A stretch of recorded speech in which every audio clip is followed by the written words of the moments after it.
What is up, Earthnoids and Spacenoids? I am just a simple new type, and in this episode, we are returning to 0080 War in the Pocket manga. Last time, Steiner and the Cyclops team saved Makuve's accountant from interrogation. At EFGF Montana Base, Lieutenant Yuki Nishioka and his crew met Christina McKenzie and the new G4 unit. This time, the G4 goes through training exercises. The Gundam will be lost in the mountains, and Chris will go find it on her own. So let's get into this.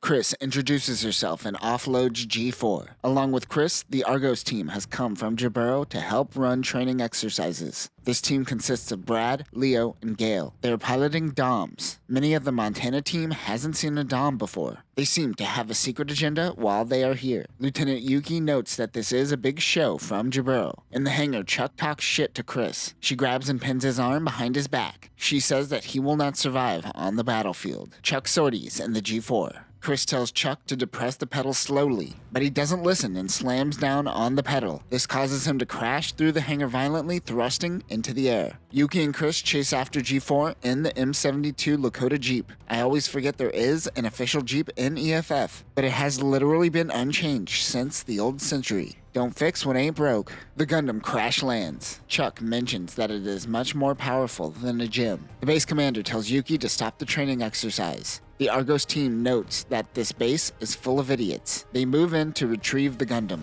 but Chuck wants to continue. He shoots one of the DOMs. He says, "You're an idiot. We're done here." You know what? I'm gonna give this asshole what he wants. The DOM goes in to attack the G4 with its beam rod. Chuck uses the beam saber. The two bob and weave as they slice and stab at one another. The G4 is superior, but Leo and the DOM has technical superiority. Base Commander Bick demands that they stop the exercise at once. Yuki isn't getting a signal due to Minovsky particle disruption. Chris needs to get to G4. It has an AI designed to learn based off of the situation. These two idiots are engaging in real battle during a training exercise. The computer is going to learn to treat this exercise as a real battle and respond accordingly. Also, I think Yuki gets a boner while looking at Chris. As Yuki approaches the two mobile suits, Chris jumps out and runs up to the taint of the G4. Chuck wants to attack her. He flashes back to the one-year war where Zaku crashes into a building. It happens to be Chuck's family restaurant, killing all of his family in the process. Rather than get mad, he throws up instead. Leo apologizes to Gale for getting out of control. Yuki goes to help Chris. The base commander, Director Bick, is telling one of his men that Jaburo wants them to hurry with transporting G4 into space. They are scheduled for launch tomorrow, but there is a snowstorm coming in. They want to delay, but Bick demands there are no delays. Chris was able to finish the repairs on the experimental Gundam. Yuki brings her a drink. She tells Yuki that she was raised to do many boys' activities and to handle standing up to men. Chris mentions that she is from Side 6. She also mentions to Margaret, who I'm just now realizing is a woman, that G4 is good to go for the next exercise. The base commander meets with some of the higher-ups to discuss who will be the next pilot. Chuck talks to Gale and the Argos team. He wants another chance at being the G4 pilot. He even tries to bribe them with his family cannoli recipe. Gale and the others love it, but he tells Chuck that the higher-ups have already chosen a new pilot and there is nothing they could do. Chuck throws the cannolis out of anger. Aw, not the cannolis. Chuck goes to find Margaret. Yuki follows him and tells him to go back to his quarters. They head into the hangar to find Margaret doing something to a gym. Chuck heard that she will be the next pilot. He begs her to let him be the pilot. Yuki tells her to head out as he handles this. Margaret and Chris are the only two women on the base. The two shower. Chris asks Margaret what happens when a man tries to come into the female lockers. She tells her that she punches them. Chris offers her an ice cream. While they eat, a man tries to enter. Margaret proceeds to punch him. The next day, Margaret preps for her practical test. The test will start on ground level, then move to the mountain range. She will then engage with the DOMs and return to base. Margaret begins the exercise. Chuck is watching the exercise from afar, seething at the fact that he isn't the pilot. He keeps dwelling on the fact that he saw Margaret out at the hangar late the other day. What was she doing? He starts thinking that she may be a Xeon spy. Choppers and a dish go searching for the G4 after a blizzard came in and they lost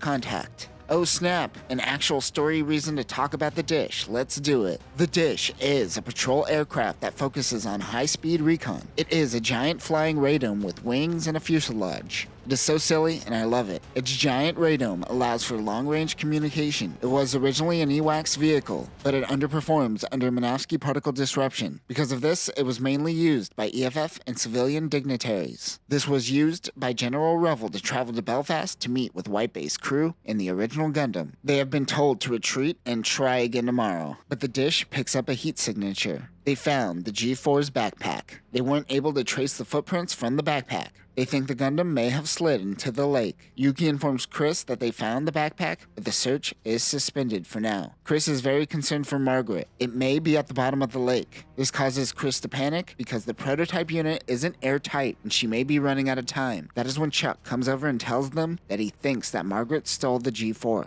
They don't believe him. Chuck wonders why she was messing around with the gym the other day. The three use a lift to check out the GM. The chief mechanic is in the cockpit. He was going to use the gym to help out with the search party, but the system keeps rebooting. Chuck thinks it may be sabotage. Chris thinks it may be a virus disguising itself as an OS error. She wants to go help Margaret and goes to gather people to help her. Yuki is the only one that thinks this is all crazy. Chris asks the Argos team to help her, but Gail says that she is acting on her feelings. She decides to go it alone. She puts on a jacket. You don't want to put pants on? Just going to rock a skirt and a jacket during a blizzard. Alright. She gets into what she calls the Land Battle High Performance Zaku designed specifically for mountainous areas. But it is a modified MS-06G high mobility ground type. She heads out to search for Margaret. Yuki tries to stop her. Hey, Yuki means snow in Japanese, and it is currently snowing. There needs to be a name for this type of Japanese cliche. Chris asks Yuki to follow in the Lakota Jeep. The Argos team watches. Gail realizes that her Zaku is specifically designed to hand over the G4 manually in case of an emergency. They decide to still not help her. Yuki struggles to keep up with the Zaku. She finds the backpack and follows the footsteps. Chris starts to have doubts and wonders if Chuck was right. Yuki loses track of Chris and the Zaku. His radar isn't working. There is a high density of Minovsky particles in the area, but they should be in communication range of the base. What is going on, he wonders. In the sky are three fat uncles. They use the call sign Garuda 1, 2, and 3. Really? This was made after Zeta. Why are you purposely naming things to confuse people? So rude. They are also looking for the Gundam. One Zaku pilot on standby talks about buying a farm and equating cows to women. Classy. Chris also notices that Minovsky particle density is at combat level. That is when the fat uncles fall below the clouds and Chris gets eyes on them. A Zaku uses a Gatling gun and fires at Chris from the fat uncle. Chris hides behind the mountains. Yuki notices the fat uncles from afar. Chris only has a heat hawk. There is no way support is coming from the base. The Zakus start firing again. She no longer has cover from the mountains. That is when Chuck comes in with his old gun tank. He fires on the fat uncle and gets a direct hit. He is gloating that he was right about Zeon. The three Zakus drop down from the fat uncle to attack Chris directly. When they land, Chris goes in directly for the attack and slices off one of the Zaku's hands with the heat hawk. She sidekicks the unit and crushes the pilot in his cockpit. Brutal. Another Zaku uses the 120mm machine gun. She bobs and weaves until she finds the Gatling gun that fell out of the fat uncle. She takes aim and tears through another one. The remaining Zaku points a Zaku bazooka at Chris from behind. Chris uses her boosters to do a backflip over the Zaku while firing the Gatling gun, destroying the final unit. That was pretty awesome. Another unit comes out of the fog. It is G4. She yells out to Margaret. She doesn't respond for a moment, but then Margaret gets mad and begins engaging with Chris. Chris is still in denial that Margaret is a spy. Meanwhile, Yuki finally makes it to Chris. Margaret wants her to draw her weapon and fight. Somewhere in the northern hemisphere, Zagakis and Hygogs are being assembled. Garcia looks at the new mobile suits when Misha comes from behind, giving him a hard time while reeking of booze. They have a new mission and head to the mission briefing. The only intel they have received on this Plan G is that it will take place in the North Pole. They are being sparse. Steiner says that rescuing the accountant exhausted their resources. For the rescue, they will be getting the new Zagaki and Hygogs for the upcoming mission. And that will do it for this episode. This started off rocky with weird infighting with Chuck, but it finally found its lane, and we are seeing some exciting fighting scenes. The Cyclops team is preparing for its mission at the North Pole, which is where the War in the Pocket OVA begins. So this is all free real estate. Next time, Margaret and Chris will battle. Chris will become the official test pilot, and Zeon Commander Lieutenant Colonel Killing comes to Earth while the Cyclops team attacks the North Pole. But that will do it for now, new types. Remember, if you were looking for a story about a soldier and a little boy, you aren't going to get it in the manga. Peace.